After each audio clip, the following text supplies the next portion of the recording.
ഇന്നലെ Iran Israel സംഘർഷം തുടങ്ങിയതോടുകൂടി സ്വർണ്ണ വിപണി ഉയർന്നിരിക്കുന്നു.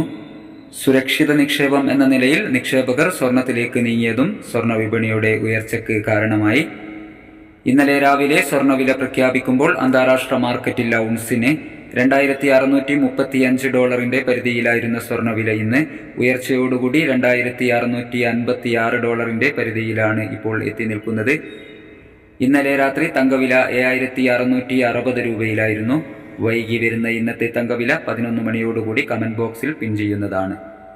എല്ലാവരിൽ നിന്നും വിലയേറിയ ഒരു ലൈക്ക് പ്രതീക്ഷിച്ചുകൊണ്ട് ഇന്നത്തെ സ്വർണ്ണവില നോക്കാം. ഇന്ന് പവന് 400 രൂപ കൂടിയിരിക്കുന്നു. 2/10/2024 പവന് 56,800, ഗ്രാമിന് 7100. സിൽവർ 98 രൂപയിൽ തന്നെ തുടരുന്നു. Thank you for watching.